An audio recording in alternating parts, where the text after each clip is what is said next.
This is Cadillac Unscripted on 107.9 CDY. It is sponsored every week at this time on this station by Independent Bank, and we have a half hour of local chat here. We, Katie Huckle, have talked to a lot of local nonprofits over the years. We're close to year 5, the 5th anniversary coming up the first week of January. Does it even seem possible? No, feels like we just started doing this yesterday. Yeah. But this is the first time that we have had Coach Dana Wilson on with us, and he heads up a local nonprofit, which is Never Down for the Count, and also the Cadillac Boxing Club. So welcome, Coach Dana. Yeah, glad to be here. Tell us about your organization. How did it start? Well, I born and raised here in Cadillac, Michigan, a 1980 graduate of Cadillac High School. Okay, so now we're doing the math. He's a Viking. Careful, don't do too much math. We won't talk about that too much. But I spent a good 3 decades away from home. And then my work away from home was always centered around youth mentoring. So I worked in various different organizations, a lot of them nonprofit organizations, but it always had a youth mentoring focus. That's always been my why. And late in 2012, the nonprofit organization that I was running in Saginaw had run its course. I just am a firm believer when things are just coming to the end, the signs are there. And timing was pretty good. I had the world's cutest grandson born at that time, and thought, well, it was time to come home to Cadillac. I didn't come back with a plan at that time. My life has always been, it seems, a journey that God sort of throws me on here. New place, figure it out. So I came back home to Cadillac and started looking around and said, well, what could I do? What could I do up here? Now, I'd already, in my last nonprofit in Saginaw, run an amateur boxing program. And I looked around and I said, well, I'm a certified boxing coach. Why don't I start that here? So in 2013, I started Cadillac Boxing Club. And I just started recruiting some young people to get involved with that. Once that's established itself, then I founded Never Down for the Count Youth Services as a 501c3 to operate it under, so that we could get charitable donations and grants and things like that. So that's how we got started, getting going. Can we talk, Dana, about the name Never Down for the Count? That sounds like a fighter, right? Sure. Well, and it's a philosophy. It's the philosophy that I teach these young men about, because life's going to knock you down. Mm-hmm. And that's an attitude. So are you going to stay down, or are you going to get back up? So right. Never down for the count is just literally the philosophy, part of the mentality that you have to have. Mm-hmm. Because we have such a victimhood mentality that this generation has right now, and everything is about blaming other people, mm-hmm. and I'm a victim about that, and I'm a victim about that. Mm-hmm. And one of the things I teach these young men is adulting 101 is nobody cares. It's true. It's true. That is absolutely, and that is the harshest. It is lesson to learn. Yep. It is. It is. Nobody cares when you're adulting. You got to take care of you. Right. Now I realize right now in your period of life, you think all these people care about you, and you think it's really this big group of people really mean a lot to you, and I get it. But guess what? When you're an adult, you got to take care of you, and life's going to knock you on your rear end a few times, and you better learn how to dust yourself off and pick yourself back up and keep moving. So that was sort of the philosophy. Never down for the count. You're going to get knocked down. You got to learn how to get back up. Can we talk about the skills required to get back up and the type of coaching? Because you're doing life coaching, but you're doing boxing coaching, and the two seem to marry very well together. Can we talk about what you're coaching these young men? Well, the reason I was drawn to amateur boxing, because it wasn't around when I was a kid here in Cadillac. There was no such thing to offer to kids, but I was a huge fan. I was, again, I'm dating myself, but I was a fan of the greats, Ali and Frazier, and that was a great time. So I just loved the sport. So I just had the blessing of being able to start a program in Saginaw and become a coach of it. And it's a very intimate form of coaching. I mean, you can coach a big team of kids, and that involves multiple coaches. But boxing, when you're coaching boxing, it's very intimate. It's very one-on-one, and you're talking with these kids. So in boxing, several life lessons are learned. Number one, you got to defend yourself at all times. If you're not keeping your hands up and you keep yourself focused, you're going to get hit in the face. And so that's not very fun. Very first lesson these young men learn when they get in the ring with me is if they drop their hands the second time after I tell them to keep their hands up, they're going to get swatted right across the head with the hand pads. And then they're going to suddenly learn how to get their hands back up. That's a life lesson, though. Right. If life smacks you upside the head, you better learn from that lesson. So that started the philosophy we start teaching them. And then when they get knocked down during sparring, okay, what did you learn? I made a mistake. I opened myself. I exposed myself. How am I going to learn from these things? So the philosophies go hand in hand. They're learning the skill of boxing. They're learning the physical discipline, but they're also learning the emotional discipline. Angry fighters lose. Well, if you're an angry man, you're going to lose in life. And so it very much goes hand in hand. Never down for the count is just that philosophy that says, listen, there's going to be those times when life doesn't go your way. Because we live in the participation trophy age. Okay? and it's just, and that's not the way life works. No. It is not the way life works. And that's what they got to understand is they have to earn their way. Boxing is such an individual sport. And that's why it's so important. Quite honestly, I don't care what their win-loss record is in the sport.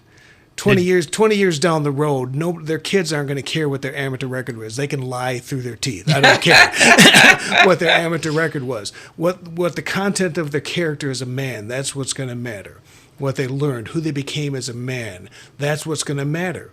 Right. Okay? So that's what matters at that time. They don't need to be coddled along the way. So that's what they got to understand about life, and that's what their development period should be. So my program is developing their character. What I like to say is we are cultivating men of excellence. I want them to be not just good, I want them to be excellent. One of the things I say to them over and over is average is easy. Anybody can be average. You know, do you want to just hear a good job, or do you want to hear people say that was excellent? And that's what I want them to strive for in life, to be excellent. Sometimes you strive for it and you get it, and other times you don't. But if you're striving for it, that's the goal. Two questions, Dana. Yeah. How do these kids, these students, find their way to you? Sometimes through referral. Because other programs have heard about us. Sometimes government referred, or sometimes parent referred, or sometimes the kids. You know, because word of mouth gets out there, and it's a tough program. Number one, it is a competition program. So the young men that get involved understand that if you're going to be part of the program, you're going to be registered with USA Boxing.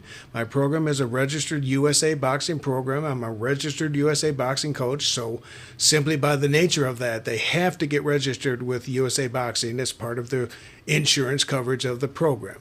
So you are going to get registered, and you are going to compete in the ring at some point. So most of the kids that don't make it weed themselves out pretty quickly, because basically once they get hit in the face a few times, they go, nope, not for me. But so it's several kinds of different referrals that come to it. So a lot of different sources. I like to say that the kids that stick with it have a story of some kind. It's a unique sport. Boxers are a unique breed of people. Combat sport people are a unique breed of people. There's something that's got to be inside them that says there's a reason I want to fight, but I want to take that reason and hone it and make them understand that that's the drive you can use towards success. Instead of using these things in your life that are bitter right now, man, you can turn that into that drive towards success. And I try to point them to understand all these things that have tried to knock you down. Look at you now. You're standing. Right. You're standing now. They couldn't keep you down. So you're smiling, Dana, right. when you're telling the story. That's right. And is there something in your personal past that brought you to boxing? Something that knocked you down? the funny thing is I was raised in the Leave It to Beaver family. Okay, mom and dad that loved each other. Dad was a pastor until he joined the Department of Social Services. Mom was a stay-at-home mom that taught piano and music. I mean, dinner at 5:00 every day. Incredible. Aunts and uncles that were all together, and family reunions multiple times each year. But my dad was a social service worker here in Cadillac that worked with the down and out families. So I just sort of inherited the gene that we wanted to help those people that were just had a different lifestyle from us. So it just was sort of inherent in me. And then when I moved to Saginaw, Michigan, I discovered a world that I had no idea existed. Sure. I moved in the early '80s to Saginaw, Michigan, and the very first moments that I got there, I moved to Saginaw, which was very much a divided city racially still at that moment. And as soon as I got there, they said, "Don't cross the bridge." Wow. And I said, "Well, what's on the other side of the bridge?" "Well, that's where the minorities lived." And my natural instinct said, "Well, I got to find a bridge, and I got to go across the bridge and find out what's over there." Mm-hmm. And my instinct was I wanted to find, and I started running youth programs in that town, and the youth programs I started had pretty much all white kids. Sure. Well, I said, "Well, this isn't working." So I went on to the other side of the town. I crossed that bridge, and I got the city to open me up a space for free. And I said, "All right, I want to start a program over here."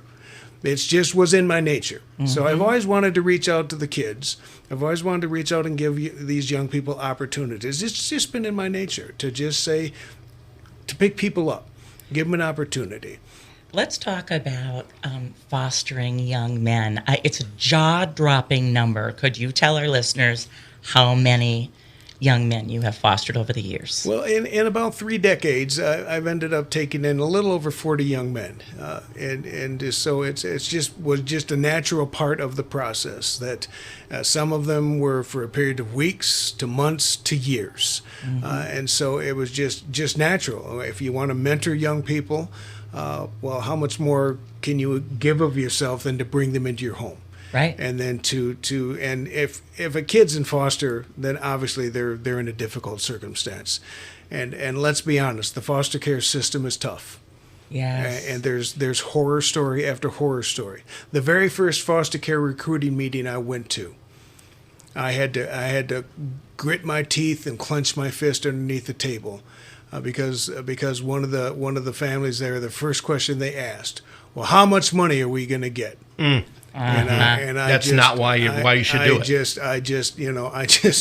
I wanted to say some very boxing coach words at that moment, Right. But because that was never in my heart. I mean, quite honestly, it cost me more than the stipends ever could that provide, but that wasn't why I did what I did. By the time I was finishing foster care, the home I had here in Cadillac, I was licensed to have up to 4 boys at a time, and mm-hmm. if I had had a dormitory, they would have filled me. Because mm-hmm. weekly I was getting phone calls from around the state. "Do you have room? Do you have a bed? Do you have a bed?" Because teenage boys are some of the most difficult to place, and I was known as somebody that could take the hardcore kids. So that was my specialty. I was the one that could say, "Hey, can you come pick them up?" And so that was just a way. That was my heart. So these young men needed opportunity. The system has given up on them. Mm-hmm. They would come to me with all the labels. Most of them come to you with just a bag. A bag of clothing, most of it ratty. And just throw away kids, and a bag of pills, because everybody thinks the pills are going to solve heart issues, and it doesn't. And then here, fix this kid. Oh man! Or just babysit them, quite honestly. And but that was my heart. Try to give these kids some stability, and show them for once that somebody can unconditionally care about them, love them, give them an opportunity to say there can be a way for you to become a man. They can be stable. And you can have a future. And what I like to tell them is you have the opportunity to rewrite the script. Your family doesn't have to be like what you've experienced. Right. You can start a new chapter in your family bloodline. You could be the one that starts a brand new tradition in your family bloodline. Awesome. Break the generational trauma. That's right. Yeah. Right. That's right. Yeah. Because we've been told way too much about what you're supposed to be. Oh, well, if your dad or your grandpa was an alcoholic, well, you're pre-exposed to be an alcoholic. Well, malarkey. Every one of us can find an alcoholic in our family tree. Right. So does that all mean that we're all going to be alcoholics? That's just an excuse to be weak. We're all supposed to be responsible for ourselves. That plain and simple. Right. I can tell you, over the years, I've created and cultivated a lot of relationships at the CTC, and when we have a difficult situation where one of our students is being tough, my first thought, and the first thought of any teacher, any coach, anybody, needs to be, okay, let's get to the root of what the problem is here. Absolutely. Let's not holler at them. Let's not, escalate a situation. Take them out in the hallway and ask, what's going on in your life? Can you talk to me about that? And you will be shocked. And I know you've heard it all, I'm sure, Dana, but some kids will really open up. Yeah. And then, all right, you're building a relationship. You are telling that student, that child, I care about you. Absolutely. I want to know what has led you to this today.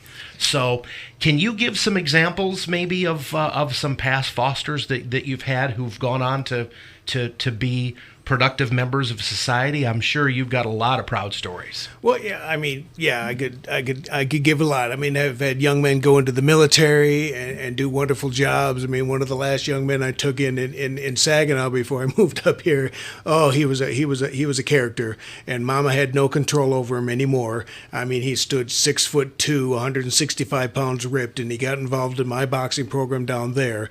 Ooh, he was a monster. He was a good, strong young man, but Mama couldn't control him. And so I took him in and said, listen, I'm going to get you through your senior year. He had to pass every class, and principal had me on speed dial. But, but we got him through. And including a very bad phone call about 30 days before the school year ended. Principal got me on the phone, and he said, listen, He's had a bad day, and he said he got mad at the teacher. He threw his books, and he says, I'm going to blow this place up. Oh, no. And I say, he said, what? And I says, where is he? He says, he's in my office. So I drove right to the school, went in there. There's the principal. There's the teacher. There he's sitting. And I walked right in, and I literally cuffed him right upside the head. I'm his boxing coach. Okay? And the principal went, and I said, excuse me, I got to talk to my son. I got right in his face, and I said, did you say those words? And he started to blame the teacher. I said, no. I'll talk to her in a second. I said, did you say those words? Yes, sir. And then he broke down and he cried. Mm-hmm. Oh, that's hard. He said, but I'm not going to make it into the Army. I'm not going to graduate. She says she's going to fail me, because he got mad because he turned in an assignment late, and she said she wasn't going to pass him. And he had to pass every class. And then when he broke, the principal went, oh.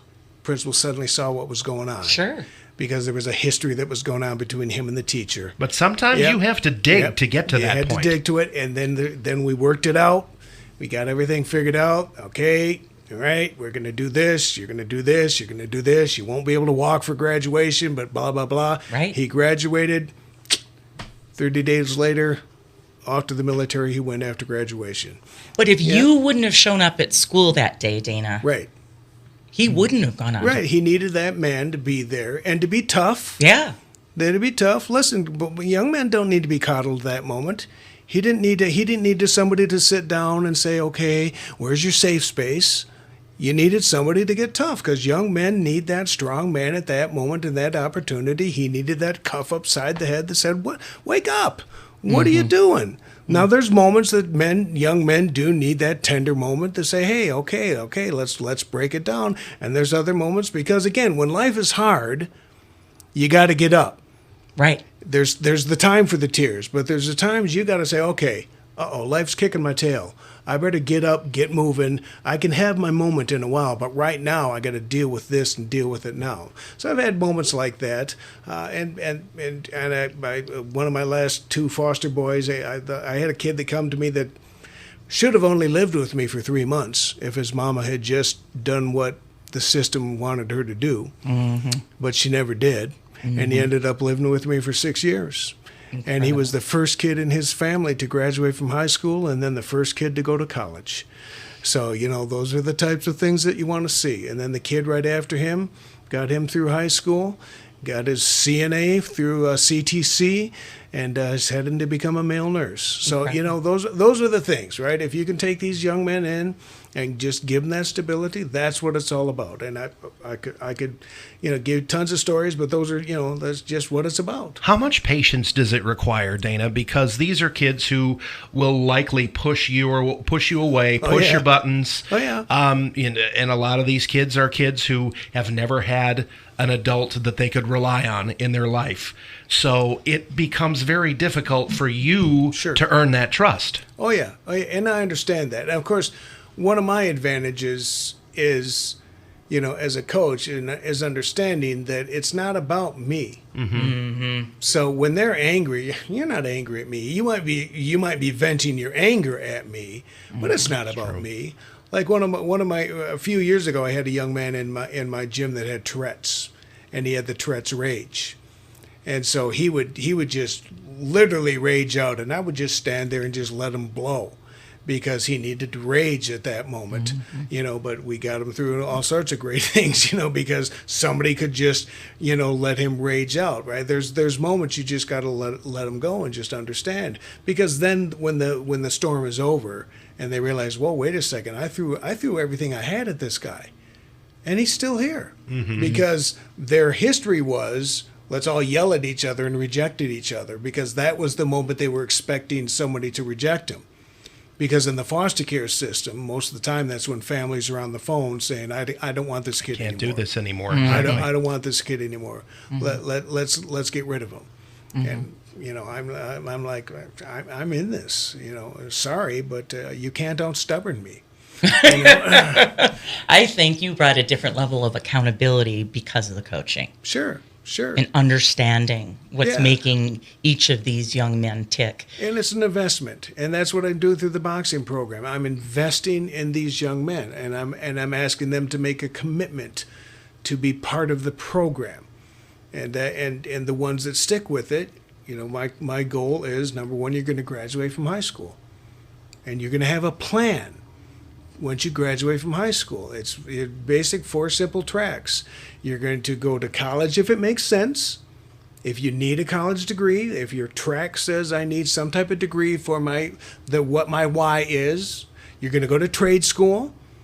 Okay, because good grief, do we need tradesmen in a desperate way in this country? Yes. Yeah. Okay, you're going to go to the military if you don't want any of those first 2 options, because the military is a fantastic option for a young man to get into right after high school, or you're going to go right into the workforce. You're not going to sit around after you graduate from high school playing video games in mama's basement, complaining about life. Okay? Amen. One of those 4 things, you're going to get moving, and that's my program with these young men in the gym, is that you're going to get moving forward. You're going to have a life plan, and we're going to work on that. So that's part of that accountability, and sometimes a lot of these young men might come to me without that dad presence, or just I'm partnering with that family. Mm-hmm. I'm just one more voice that's just, oh yeah, my dad or my mom says that all the time. Well, maybe they're right. Uh-huh. Maybe they're right in what they're saying. So yeah, accountability is a huge thing. And for some reason, when you're the coach, you're listened to. So that's the advantage of having that position. Dana, for parents that are raising young men, two-pronged question. At what age do you see the problems start? Mm-hmm. That's question 1. And if you could list 2 things that these parents should be getting grounded into their young men, what would those 2 things be? Well, unfortunately, that age is getting younger and younger. Okay. Because of technology, number 1. If any parents are listening to this, stop giving your kids cell phone before they're 10 years old. Okay. Just stop it. Mm-hmm. It becomes a babysitter. Yeah, totally. They don't need cell phones, number 1, before they're 10 years old, for a multiple of reasons, because they could be a completely different show. So they don't need those things. Okay, but so younger and younger, but basically as adolescence starts coming along and they start becoming more and more aware. Okay, they need to start instilling in them their responsibility as young men. Now you're starting to become a young man, and here's what I expect of you as a young man. If they don't lay out the expectations, right? If you have no goal in life, you're going nowhere. If there's no direction. So a lot of parents are raising kids in a canoe with no paddle. Okay, they give them no expectations. They give them no rules. They give them, because we have this understanding of childhood right now that, these safe spaces and gentle parenting. What a ridiculous term is that? Okay, I mean, young men do not need gentleness. They need strength. They need character. We need young men to understand who they be. Young men need to get outside. They need to play. They need to be exposed to danger. They need to understand that what it means to be a young man. So stop protecting them, expose them to those opportunities, and then get them in those opportunities where other influences will be outside of your safety zone, where they're going to get coached up, where they're going to get challenged, and then it'll reinforce those things that you're saying. So start explaining to them early on, around that, when adolescence is starting to hit. Right now it's starting at 10 or 11 now.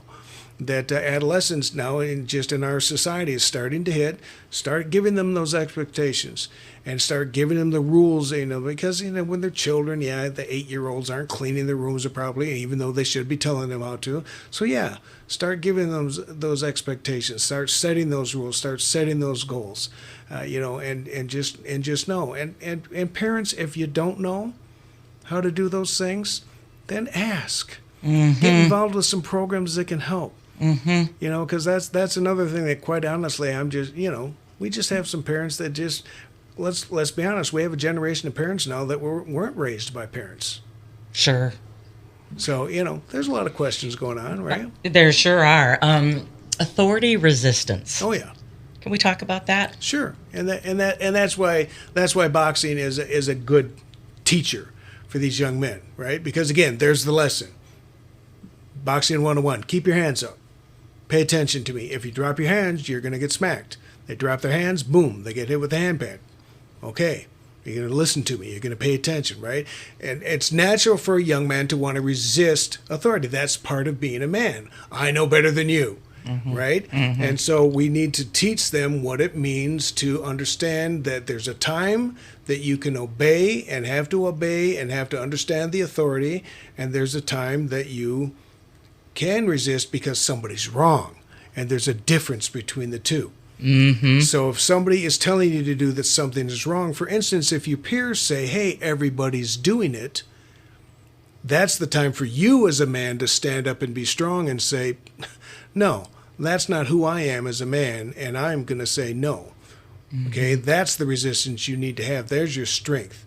But if the teacher is saying to you, yeah, do this, well, that's dumb, blah, blah, blah. That's not the authority that you need to resist. Absolutely. So, we need to instill the understanding of what authority means and start breaking down what real authority is versus what just going along with the crowd and being the average person is. How is Never Down for the Count funded? Almost 95% through donations. Okay. Yeah. Do you have annual fundraisers and things that go on? We do. Okay. And again, post-COVID, it's been difficult to establish any good routine fundraisers since, because it's been hard to get volunteers back. We just had our best fundraiser last Saturday since post-COVID. So we're looking at different things. We finally got a board that's really together now that's trying to come up with creative things. We're always just looking for donations, and it's just people that are coming in. Like Giving Tuesday will be at the end of November. That this year, that's going to be focused on our Silver Gloves team, because we got a Silver Gloves team going down to Detroit first weekend of December. So we always are, online. We're just saying, hey, here's opportunities, and it's a small program. I can only fund up to 10 kids at a time in my gym, and we just keep cycling them through. So yeah, donation based, pretty much. Here, are you ready to tee up the Yes. question? I knew it was coming. If money was no object, where would you take Never Down for the Count? Well, I think in any community, if you had a larger youth center thing, it would be wonderful not just to have boxing. It would be wonderful to have a place where kids could come and have after-school mentoring going on. and not just for young men, but for boys and girls to have that safe place, to have that physical fitness, to have the life skill mentoring going on, to have interaction with adult mentors, because we need mentorship more than ever, to have that safe location where they can come and interact with mentors who care, that are going to be that additional voice in their life. And just to have that place where they can say, hey, here it is, and then get those kids turning around and going into their communities and giving back. Just like what we're doing, Saturday, our boys are going to be at Walmart for the annual food drive for the Vets Serving Vets Food Pantry. Awesome. Because we do that once a year. Because that's that. I say, if we're going to ask the community to give to us, you boys are going to get out and do a community service project. So, if money were no object, oh man, just let's do more for the kids and get a bigger place. Where can people go, Coach Dana, to find out more about your organization? Facebook, just look for Cadillac Boxing Club. Easiest thing. Online, the initials NDFTC, never down for the count.org. Okay. It's inspiring. Love the work you're doing, Coach. It's so needed. It is so needed. So, all right. Thank you. Thanks for your time. Glad to be here. Anything we didn't cover? No, I think we covered Okay. a lot. Hope I didn't get in trouble. Nope. Coach Dana Wilson, our guest from Never Down for the Count and the Cadillac Boxing Club in Cadillac. And join us next week, same time, same station for some more local chat here on Cadillac Unscripted, sponsored by Independent Bank, 107.9 CDY.